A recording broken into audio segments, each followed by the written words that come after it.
It's Tuesday, October 2nd, 2012. I'm Rim. I'm Scott. And this is Geek Nuts. We're back, and it's time to talk about Faster Than Light. AKA my favorite new game. Let's do this. Okay, so I realize we have this problem here.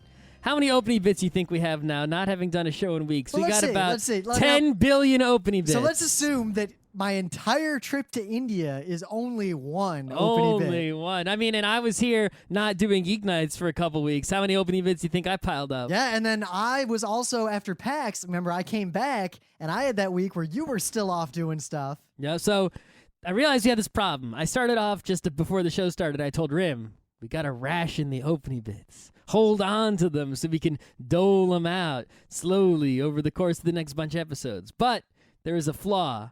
This has happened before. We have had gluts of opening bits. You know what happens? We go into a show. We use probably the best of the opening bits that we can remember at the time, and then we immediately forget every other opening bit that's been piled up. Sometimes and when it's time for the next show, the only things that can come to mind are things that have happened since the last show. Sometimes I realize we're like that fish in Finding Nemo. Yeah. We just, it's What? gone. It's gone. I mean, you know how many times we'll be at work and I'll be like, Scott, let's do the show But tonight there's always on X. one thing we can remember. We'll do the show tonight. A From man's 1957 because or a man's 58. got to remember. I remember something about 6 Geodudes. It was, in fact, most memorable, but you cannot live 10 memories. Right. Memories? And that's it. In Sydney? It is a Tuesday It's actually show. not Sydney, it's Melbourne. I know. Well, it's funny. I saw a lot of people who don't live in Melbourne trying to argue that that was, in fact, a red herring, that it was mere speculation. Okay. Oh, remember how you were talking about how Munich was like the bad place in Germany? Yeah, except, other people Have said you that. seen all of the videos and photos that were posted of Oktoberfest? People just like lying all over the place, vomiting all over themselves in Munich? Or Munchen? Whatever you want to call it. Munchen. Whatever. There is a Munich-themed beer house now in Manhattan, in Midtown. Interesting. So it's Munich-style beer garden. Is it for real, or is it just they say that on the, I don't know. I mean, because like go to find right out. next door, there's a Chinese restaurant that says it's Szechuan style. Right on the sign, Szechuan style. So how many aspects does that Kung Pao chicken have? Negative 10 aspects.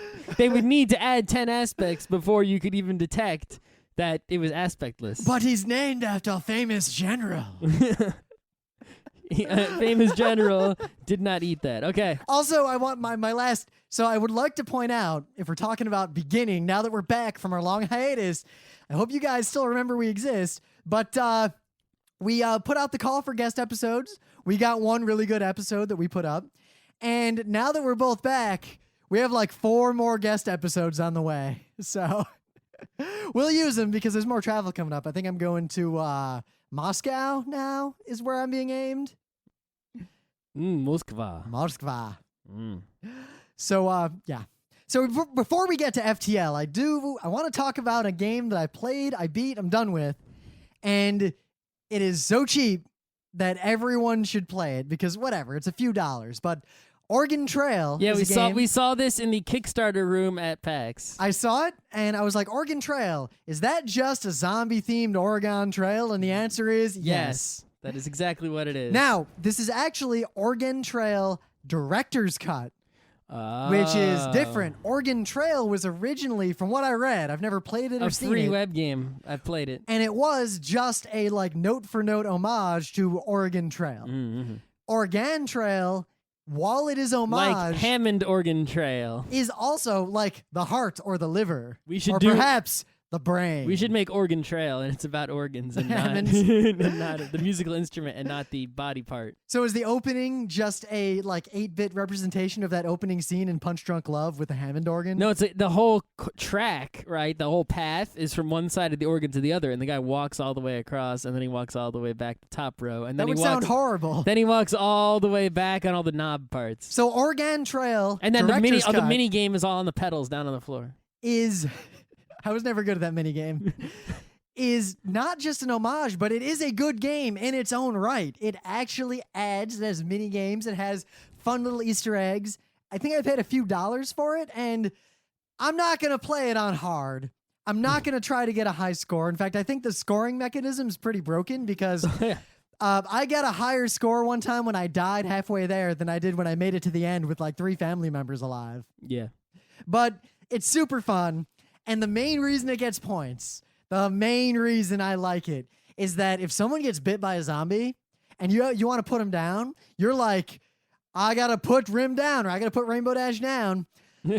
I did have to put Rainbow Dash down once. Yep. Chase made it to the end with me. In fact, Chase and Emily were the only people who made it to Oregon with me in the time I actually beat the game. You fucking got a broken arm and died before I even got like 3 checkpoints in. But anyway, is that if you put someone down, you want to kill him before they turn into a zombie, it makes you actually play a mini game of shooting them in the head. Mm-hmm. And you have to use a bullet. If you're out of bullets, you can't put them down. Yep. Better get some. The game's beginning sort of conceit is pretty great, too. This dude, Clements, kind of... He's in D.C. Yeah, and he teaches you how to play the game. And basically, he gets a broken arm, gets dysentery, gets bitten by a zombie, tells you how to play, and then you have to put him down. He's basically shown you the entire game. Yep. I don't know what else I can say without spoiling it. You should buy this game. You're going to spoil Oregon Trail. There are things You to travel spoil. across the country. Everyone's zombies. Now, it so sucks. there's a bunch of kind of interesting little like texty Easter egg things to discover, and some of them are pretty meta. Like at one point, it'll stop every now and then and say like, "There's something interesting happening outside of your car. Do you want to go check it out?" And they're all different. Like one of them just says northwest, south, or east, and you just pick. And then stuff happens. And northwest, southwest. yeah, is the so I secret. did northwest, southwest, and I found a thing. Yeah. But I don't want to spoil all those little bits. I'm not going to review it any further other than you should buy this game for your smartphone. You should play it on normal difficulty until you beat it. And once you've beaten it, there's no reason to ever play it again. Mm-hmm. Also, don't bother with that cloud, swarm, high score tracker, whatever. There's no point. All right. So I played a different phone game other than Super Hexagon. And My God, I can't play Super Hexagon. And that game was 10 million. Now, 10 million is basically Bejeweled. You get, you swipe to get 3 things in a row, right? But it's slightly different because in Bejeweled, you can swap any 2 gems that are adjacent orthogonally, right? In this, 10 million, what you can do is you can take any row or column and slide it infinitely, and it wraps around like Pac-Man, either at top, bottom, or left, right. And then you let go when there's any 3 things that are lit up in, vertically or horizontally, or more than 3. You can get 5. So right? I have to let go. I can't just be like, woo!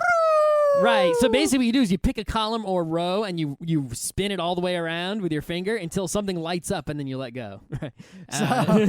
Now, here's the thing. The things that you can match are swords, magic wands, shields, rocks, wood, and treasure chests. Those are the symbols that you can match, right? And what happens is while you're playing this Bejeweled, at the top of the screen, this little man is running to the right, and he bumps into something. Oh, keys. There's another one, keys. Keys. All right. Let's say he bumps into a monster, right? Yeah. Well, you want to match swords and match magic wands, and he'll start hurting that monster with swords and magic wand damage. And if the monster dies, then he'll start running again. Now, when he takes damage, he moves to the left, and when he succeeds, he moves more to the right. All right. Right? So if he goes all the way to the right, or the extreme right, you actually sort of like get a bonus, and he snaps back to the normal position. If he goes all the way to the left, you die, and you go back to the beginning, and you can play again. And all the stone and wood and gold you get, you use to upgrade your damage and magic power and your armor and your shields too, right? Your shields. Fanatical devotion to the Pope. That's right. You use it to upgrade all your shit like an RPG, so that and then you go back in the dungeon, you play more Bejeweled, and to get more stuff, and then you level up your guy, and you keep doing this. And the idea is that you keep playing until you cross the 10 million threshold, and then you escape the dungeon and you win. But then you can keep playing on free mode, right? But you do win. You do win, and you see some credits roll that are cute. All right. The thing is since it's just Bejeweled, it's like while I'm playing it, I'm like, yeah. And when you get to a treasure chest, you're like, gotta match keys, and you match some keys to unlock the treasure chest, right? And if you match keys while you're like fighting a monster, it doesn't do shit. Nah. Does nothing. It's So like when you stop playing it, you just feel dirty. no. You're like, Basically what happened is I got to like 6 million, and then I picked it up when I woke up in the morning. I'm like, I'll play a round, and it was the mega round because I had almost upgraded everything all the way. Yep. So I was just like boom, boom, boom, blowing everything up, match like crazy, right? And I got like 4+ million points in the one round. And I played like many rounds to get up to this point, and then in one round I got more than halfway through and I just beat it. I saw the credits. I'm like, oh. And then I was like, well, there's no reason to. I went to play the free mode, and now I'm like, oh, I'm just matching things for no reason now. That But is so I'm like, no, not reason. I mean, you can, if you want, uninstall and reinstall the games to reset it because there's no reset button on purpose. But I'm like, why would I want to do that? And just like, I've just deleted it, and that's it. You know, it's funny you bring that up because I while I was in India, one thing I did is I read a book. Now, at PAX Dev, I was introduced to this book, and the people who introduced it and talked about it said very good things about it. It is called Characteristics of Games. Mm-hmm. And this is a book that is written by a number of people, but the one that you probably all know is Richard Garfield. That's the guy who made Magic the Gathering, also Yes. known as Money the Wasting. And one, I know this book is legit because he references in the book specifically, for example, Well, who are the other people that wrote it? Like, the how much was his smell contribution? of a freshly opened booster pack. Oh, yeah. George Scoff Elias, K. Robert Guschera, Peter Whitley was the illustrator, and Eric Zimmerman wrote the foreword. Okay, so there were pretty much 3 authors, right? So does it actually tell you which parts are written by which guy? No, it was a collaborative work. Okay. But here's the deal. So I read this book, and I realized that what Richard Garfield and these people have done is taken everything that matters on the core level for game design and given us a lexicon to discuss those topics. So I'm not saying I'm smarter than Richard Garfield. I'm clearly not. But for now on, anytime you ever disagree with me on a point about like game design, read this book first. The book agrees with me, and then argue with the book. And if you defeat the book, then we'll talk. I hereby defer to this book for pretty much everything I think when it comes to games. Yeah, it's kind of weird, like, you sort of discover something on your own. Like maybe you're one of those people who lives in the woods all alone, you never went to school, and you sort of discovered calculus on your own. And then you start reading like a book on calculus, and you're like, whoa, a derivative, that's what they call it, but I know what that is. That's a sum of flange. For example, Scott, here's the difference. What he refers to now, this is a term I'd heard before. People have referenced it in game theory, the chip-taking game. You know what we call that? The vote who wins game. Mm-hmm. Now, I have homework for all of you out isn't there. the chip-taking game no thanks? Not quite. So here's the deal. This book is great. If you design games, play games, care about games, you should read this book. It is an introduction. There are 2 ways to learn the things that are inside of this book. 1, read the entire book cover to cover. Or 2, play German board games for 10 years, PC games for 20 years, console games for 20-something years. Do what we did. Yeah, one of these 2 things, you'll get to the same conclusions. Right. So I have homework for all of you because there is something in this book that will matter more to Scott than to anyone else. If you can explain to me and Scott why in Vote Who Wins games, also known as the chip-taking game, also known as political games, how come whenever there's a game where basically all the players do things, but it doesn't matter. Really, they're just voting who to attack, and really, they're just voting who wins. How come Rim always wins? And I say to the people, look, everybody, this is a vote who wins game. Cast your vote for yourself and also for me. But at least, if you're not going to vote for me, at least do not vote for Rim. Vote for anyone but Rim. And Now, I can recognize when we're playing this kind of game. For example, the Zombie Mall game. Oh, the Zombie Mall game. And I'll say, guys, this is vote who wins game. Nobody vote for Rim. And I say this like explicitly, yet what do people end up doing? They vote for Rim. Do they not know how to vote? In fact, was it like a hanging Chad? What's going on? I remember a distinct time in Wildwood where you weren't playing. You were sitting on the couch like playing Pokemon or something. We were playing, a bunch of us were playing the game. Every round you yelled, Rim's winning. Fuck him. He's going to win. You're voting for him. You weren't even looking at the game. And then I won. Mm. So the thing is, the people Scott tells this to don't disagree.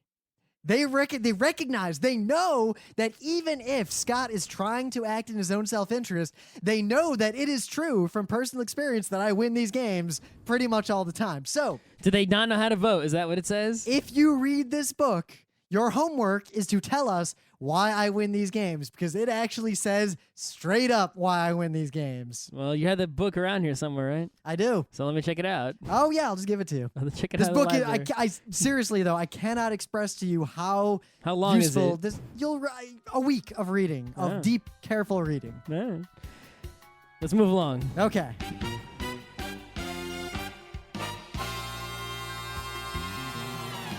So anyway, things of the day. Much like how when ponies were big, we did a lot of pony things of the day, but now we backed away because people know you can find all those things on your own. And long time ago, I did a series of things of the day that were related to Hitler and/or being born to be alive. So the new Send your thing. Nazi complaints to So the new thing Rim at Of course. recruit.com. is Gangnam Style, and How come you can't say it properly? I can't make everything of the day just be a mashup of it because there'd be too many things. It'd be like ponies. There's How thousand can new I ones want to every do a day. thing today? How come no one can pronounce Gangnam properly? People, no bungas. Right, but you're basically it's like you know how it's pronounced. Somebody just said it.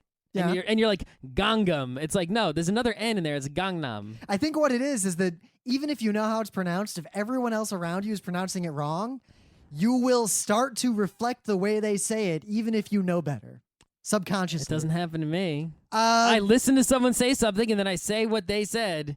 And then but it's like people like be talking So, to Scott- someone who says the thing properly. So, And Scott, I'm just going to warn you. It is highly likely if I go back through the Geek Nights archives that you say Gangnam Style more often than Gangnam. no, maybe you're just hearing it improperly. You want to bet? yeah. You want to bet that you've never said Gangnam Style Yes, on Geek Nights? I have not. How much do you want to bet? A lot. How much money?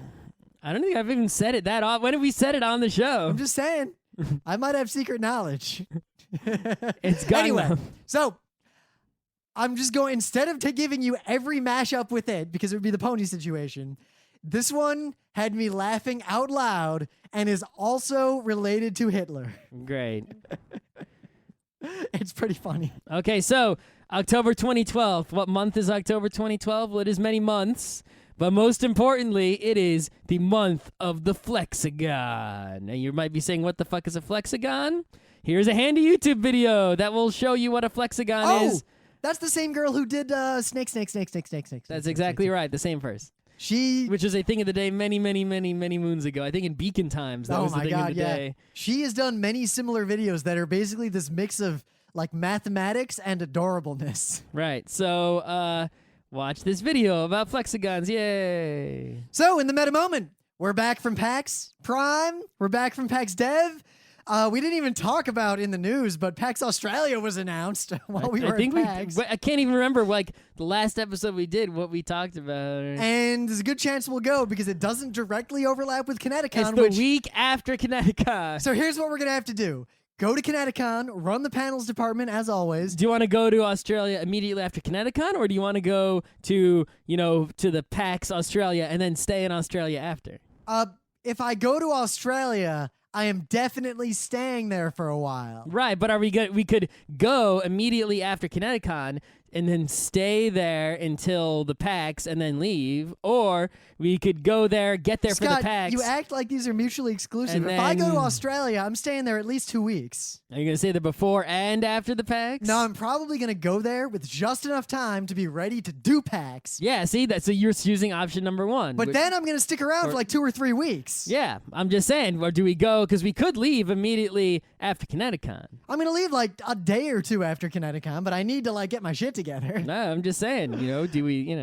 The timing of the leaving was all the question was about. I mean, if PAX starts, Friday? Kineticon ends Sunday night? There's not that many days because it takes a full day to fly there. yeah, but you cross the date lines. You actually go back in time. You get one of the days back. Remember, Scott, one of the ways we're going to lose an extra day. And one of the ways we're going to get the day back. So which side of the trip do you think those two are on? I can just. It's the line's pretty close when you're out there, so you can just sort of sail in a boat and get the day back if you want.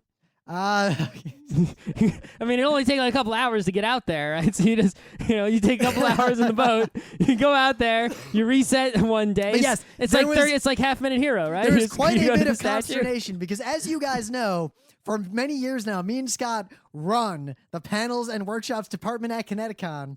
And when Robert Koo said that PAX Aus would require difficult decisions, I assumed he meant it would be during San Diego Comic-Con because he Which wasn't meant- going to make it during PAX. but it meant it would be very likely overlapping with Kineticon. which also often overlaps San Diego Comic-Con. But in fact, this year, Kineticon does not overlap San Diego Comic-Con, but PAX Aus does. My guess was correct, as However- it often is. not a difficult decision. No, considering we've never been, nor will we likely go to San Diego Comic-Con I mean, anytime soon. honestly, I'm not even going to the New York Comic Con this year. I'm not either. I was I half didn't considering. even. So get this, I was half considering going for a day just to check. Scott. Right? But number one, there was nothing that I need to see. Like last year, there was the Makoto Shinkai. Exactly. But this year, there's nothing like that I got to go see. And two, when I went, I'm like, oh, I should go buy like a one-day Sunday badge. And I go, and it's like all sold out. I'm like, oh, fuck it. Oh, so I've never paid for a badge to New York Comic Con or the New York Anime Festival,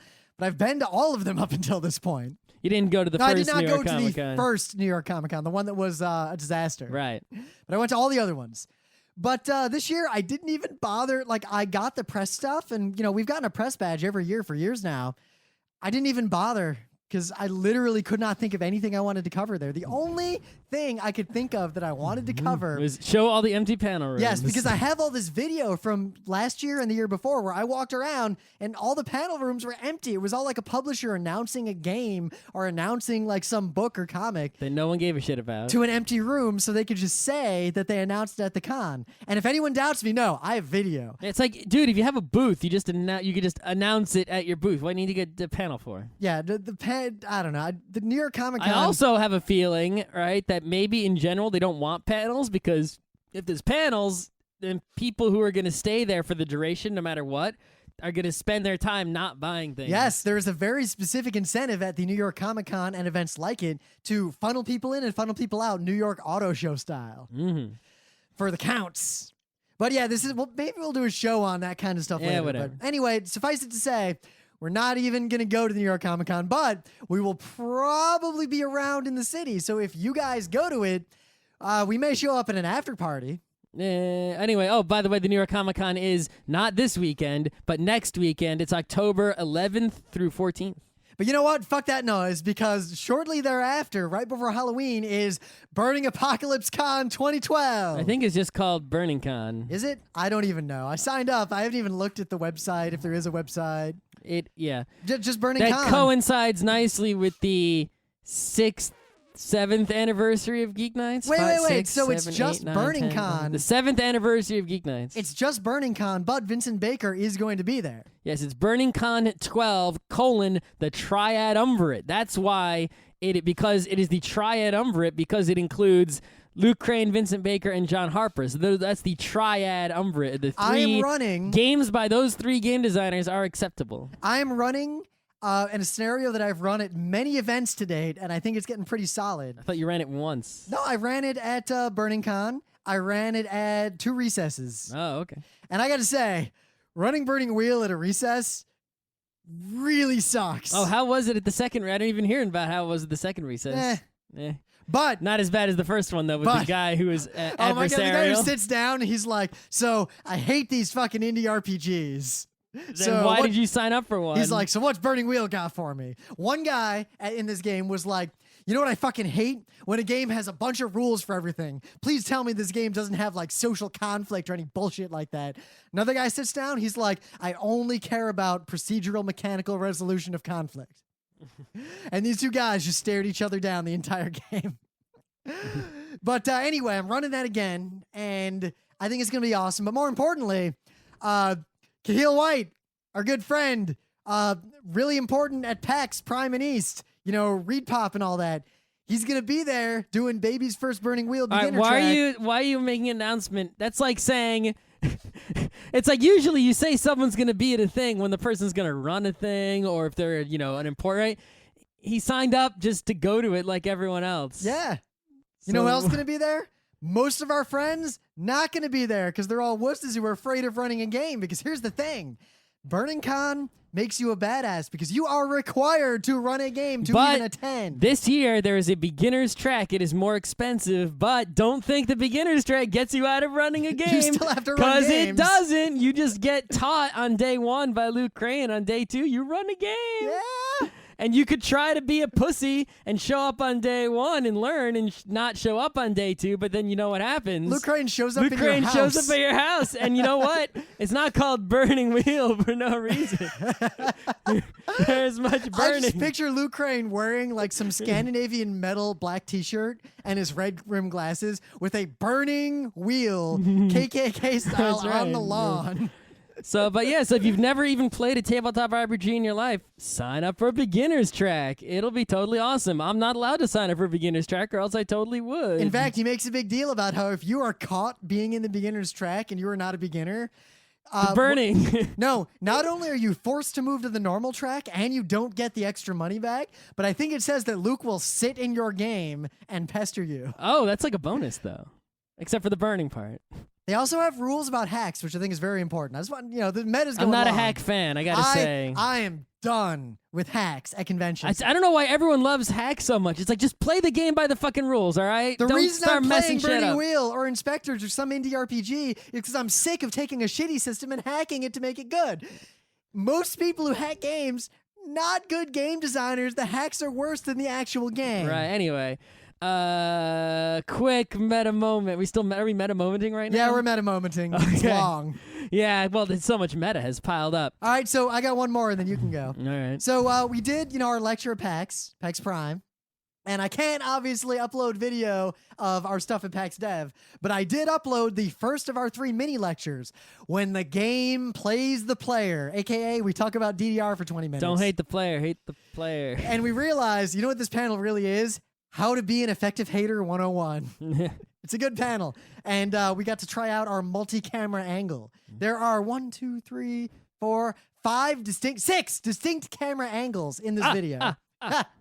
Okay. Anyway. So, you know how we have all our things all over the internet. We have websites. We have emails. We have an email newsletter, which I'm going to start mailing again once we start doing something to mail about. We got Facebooks. We got Twitters. We got all these things, right? Well, I have 2 newses on this front of having things all over the internet. News number 1. Apparently, Facebook is, if you didn't realize, this sort of scammy and shitty. And what Facebook has been doing is, if I post something to Geek Night's Twitter, everyone who follows Geek Nights on Twitter sees that, if they read their Twitter often enough, right? Yeah. If I post something on Geek Night's Facebook page, apparently it will not be guaranteed to show up in everyone's newsfeed who subscribes to the Geek Nights page. It will only show up in some small percentage of those people's news feeds, and Facebook wants you to pay them money to get like a sponsored page or whatever to guarantee that message will show up on the news feed of every person who follows your page. So if you are following Geek Nights on Facebook as your primary means of Geek Nights news updates, Stop it. well, don't stop it, but you may not be seeing everything that we post there in your news feed. You may actually have to go to facebook.com/ Front Row Crew in order to see everything that is posted there. So we recommend you also, follow us with some other means. Number 2 news. We are testing the addition of a new place on the internet for us to be. I downloaded Merc for the first time You in should use like IRSSI. 11 anyway, years. don't use that. But I know Merc. You shouldn't use that. Merc is hardcore. I'm using Merc. No, it's in not IRS hardcore. You use IRSSI is what you use. Well, no, hardcore is Telnet. Yes, we have I made an IRC channel. I can use Perch. Does if Perch it- even still exist? No, you're gonna use IRSSI. All right. So Perch, IRC. you're so fucking stupid. It's not 1999 anymore. So You want to feel old, Scott? When we got to RIT, I used Telnet and Elm to read my mail. Anyway. I used Pine because they actually had Pine on those computers despite the licensing issues. All right, so if you want, we have an IRC channel that is currently temporary beta-ish. If it fails, we're just going to stop it. But if it doesn't fail, I guess people will be chatting in there. Oh my God, this is the best webpage ever. Anyway, go on. It is the Look best. at this. This Second is- time cube. Oh my God, I'm linking to this. What is IRC? So the channel, it's on the Funetic network, which is the same place that has the XKCD IRC chat room. So you connect to irc.funetic.net, and then you go to channel Geek Nights, and there might be some peoples in there. Yeah, I haven't used it yet. Maybe because you're not using IRSSI. Maybe because I looked at it and no one was there.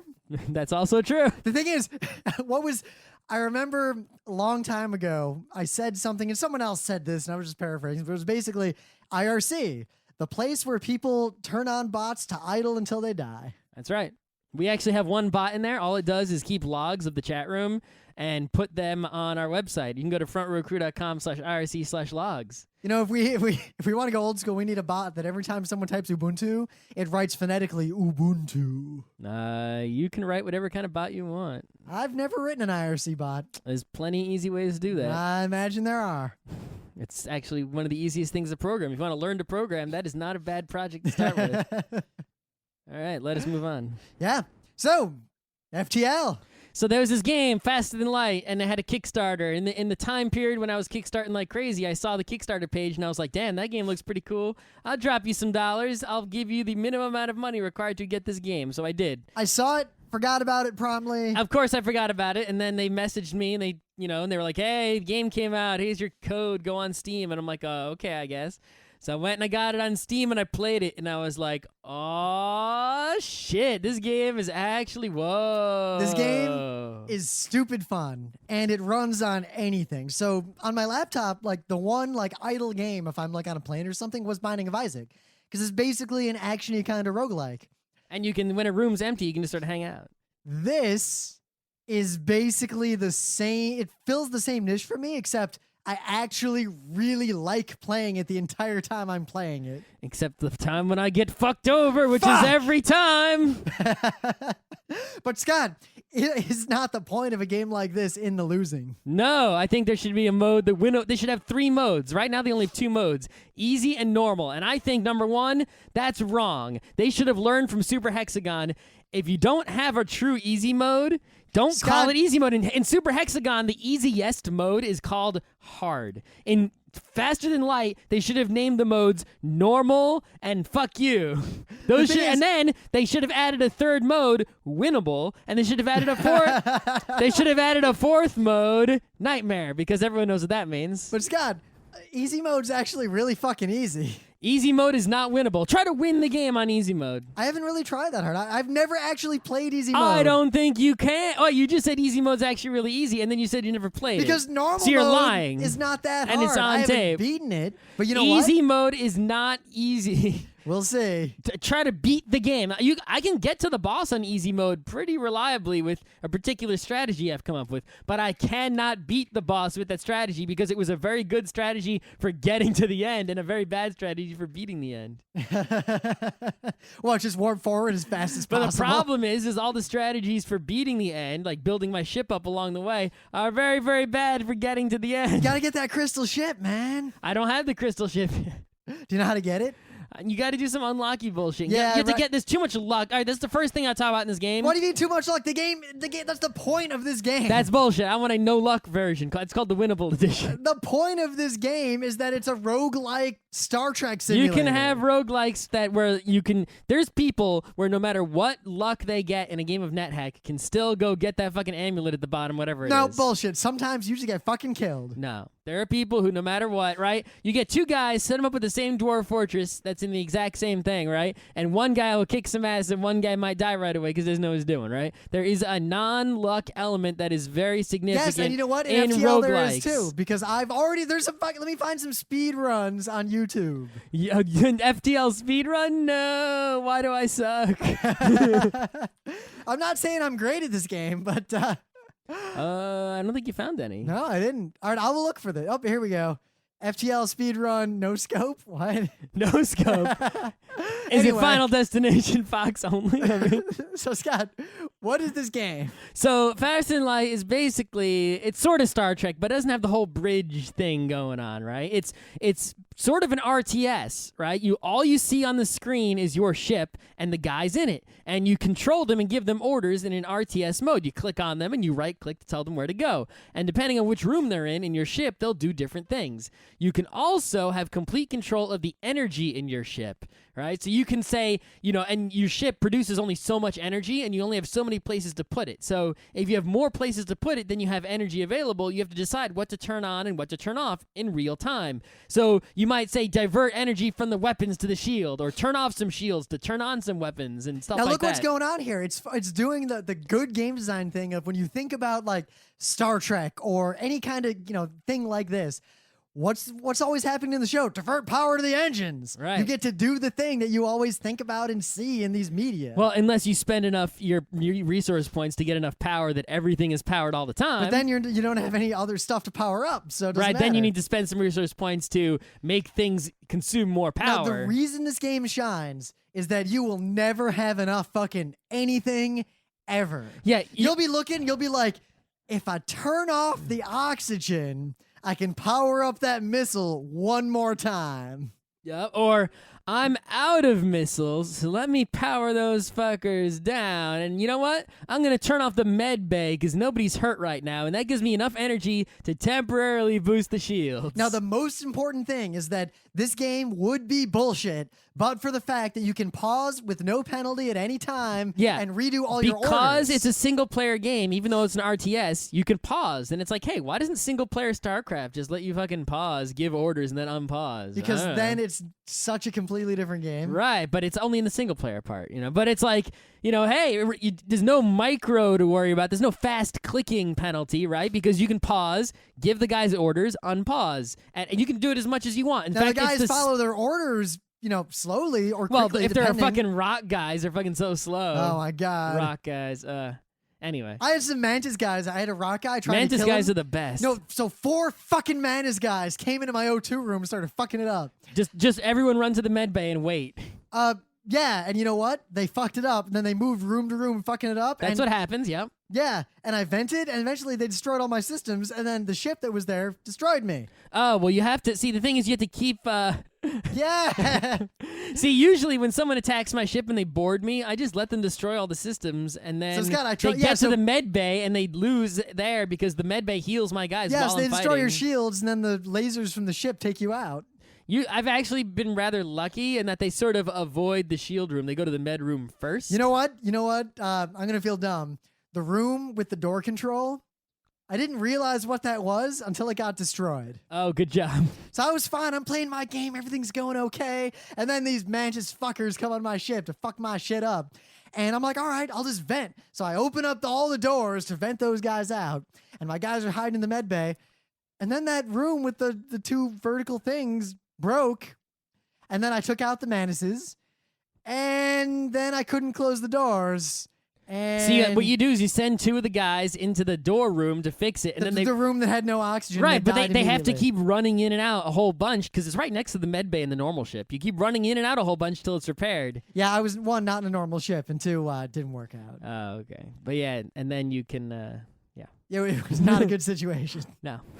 I also have the trouble of Rockman defense, great. Rockman cannot catch Mantis Man. No, Mantis Man's actually the strongest at fighting Yep. damage-wise, at least indoors. I like how some weapons you can target your own ship and try to shoot a guy. Yeah, but the biggest problem in this game is that you level up, right? Either by, you find equipment, you get what's scrap, which is basically money you use to buy upgrades. But also your dudes get better at whatever they're doing. So if a guy does the Yeah, shield you room want a to make lot- sure the same guy is always doing the same job, but like the same guy is always in the engine room. Then he becomes the engineer and gets really good at it, which gives you a slight bonus to engineering. Now it's also a super fun sort of mini game of like you have a guy, you're like, this guy's my engineer. He's gonna do my engines, my repair. You kind of like specialize your guys. Then you're fucked because one of them dies.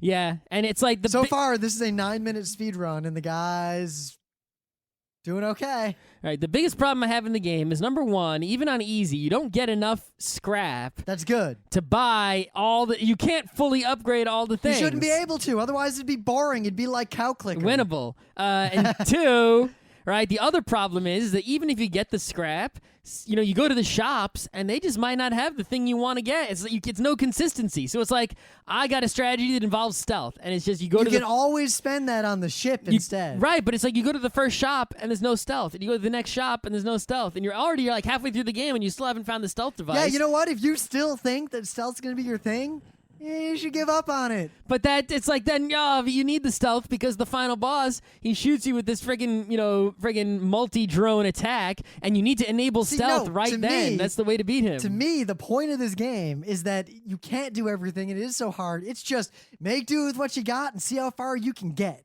Yeah. The fact that the end is so unattainable and so difficult actually adds a lot of the fun. When I finally beat this game, I'm going to throw whatever I'm holding in my hand at the nearest wall. Here's why I disagree, right? You look at a roguelike like, say, the Dwarf Fortress, and there is no win in Dwarf Fortress. Like, what's the goal of Dwarf Fortress? You play until you lose, and the losing is spectacular. Actually, that's the one main Geek Nights lecture we have no video of. In Faster Than Light, there is a goal. It is get to the end and beat that boss. Yeah. And it's not fun to not beat the boss. To me, it is. I don't care if I don't beat the boss. It's like Oregon Trail. When I finally beat that fucker, it was great. But I'm never going to beat that fucker. Well, then you're not willing to invest enough into it. I've already played this game like how many times? And how good are your Counter-Strike? I'm pretty good. So, Scott, this is still a speed run. I'm watching this guy beat the game. He got lucky. Anyway. He got real lucky. Right now, his shields are still down. Go on. Yeah. The other thing is, like, not even memorization will help you beat this game. Whoa, that's all Nebula. Yeah, you never been to an all Nebula? I have not. I guess because you've only played on normal, you've never gotten to one of those. Yeah, this whole quadrants that are just sectors that are entirely Nebula. The purple ones. I usually go straight for like Rockland, hoping to get a rock I just guy. go all green as much as possible. What was I saying? Whatever. F this game. What? He just died. Wait, what? Oh, it's over. He lost. What a speed run. Yeah. No scope.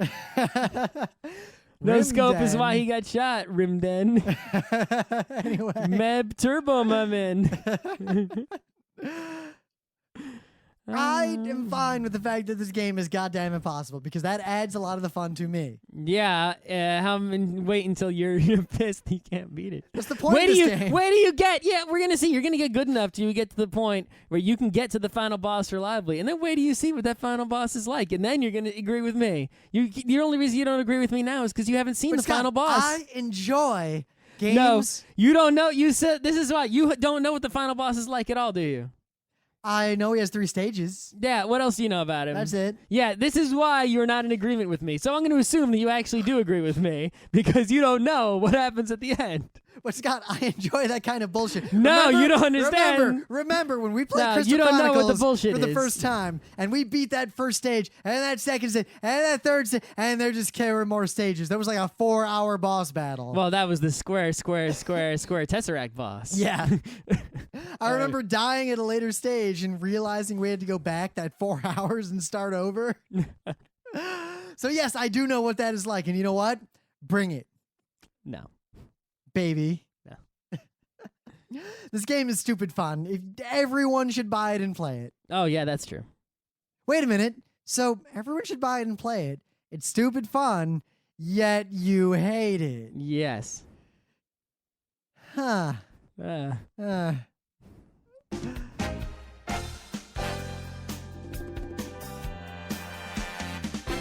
This has been Geek Nights with Rim and Scott. Special thanks to DJ Pretzel for the opening music, Kat Lee for web design, and Brando K for the logos. Be sure to visit our website at frontrowcrew.com for show notes, discussion, news, and more. Remember, Geek Nights is not 1, but 4 different shows. Sci-Tech Mondays, Gaming Tuesdays, Anime Comic Wednesdays, and Indiscriminate Thursdays. Geek Nights is distributed under a Creative Commons Attribution 3.0 license. Geek Nights is recorded live with no studio and no audience. But unlike those other late shows, it's actually recorded at night.